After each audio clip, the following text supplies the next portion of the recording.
সাধারণ মানুষকে সুলভে উন্নত চিকিৎসা পরিষেবা দিতে ত্রিপুরা শান্তিনিকেতন মেডিকেল কলেজ ও হাসপাতালে ওপিডি পরিষেবা চালু রয়েছে। আগামীকাল বুধবার 18 ফেব্রুয়ারি 2026 ত্রিপুরা শান্তিনিকেতন মেডিকেল কলেজ ও হাসপাতালের ওপিডিতে জেনারেল মেডিসিন বিভাগে থাকবেন অধ্যাপক ডক্টর অতনু ঘোষ, ডক্টর রবীন পাল, ডক্টর মৌমনা দাস এবং ডক্টর শাকিল আহমেদ। জেনারেল সার্জারিতে থাকবেন অধ্যাপক দামোদর চ্যাটার্জি, ডক্টর দেবদীপ দেবনাথ এবং ডক্টর শ্রবণা চৌধুরী। মানসিক রোগ বিভাগে থাকবেন অধ্যাপক ডক্টর সজল কুমার গুপ্ত। অর্থোপেডিক্স বিভাগে থাকবেন ডক্টর পারিজাত চক্রবর্তী এবং ডক্টর বসুন্ধরা রয়। প্রসূতি ও স্ত্রী বিভাগে থাকবেন ডক্টর A.K. রক্ষিত। শিশু বিভাগে থাকবেন অধ্যাপক doctor Amitabh Chakraborty, doctor Olivia Dasgupta এবং ডক্টর নীলাঞ্জন মজুমদার।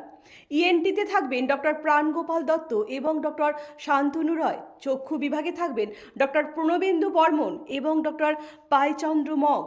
অ্যানাস্থেশিয়া বিভাগে থাকবেন ডক্টর শঙ্করী রয়। ডেন্টাল বিভাগে থাকবেন ডক্টর জয়শ্রী মজুমদার। ফিজিওথেরাপিতে থাকবেন অরিন্দম বিশ্বাস এবং স্লিমা সাহা। আপনার স্বাস্থ্য আমাদের দায়িত্ব। বিশেষজ্ঞ চিকিৎসক, অত্যাধুনিক যন্ত্রপাতি ও উন্নত পরিষেবা মাত্র 10 টাকার বিনিময়ে আপনারা সপ্তাহের সোমবার থেকে শনিবার প্রতিদিন সকাল 9টা থেকে বিকেল 5টা পর্যন্ত এই ওপিডি থেকে বিশেষজ্ঞ চিকিৎসকদের কাছ থেকে চিকিৎসা পরিষেবা নিতে পারবেন।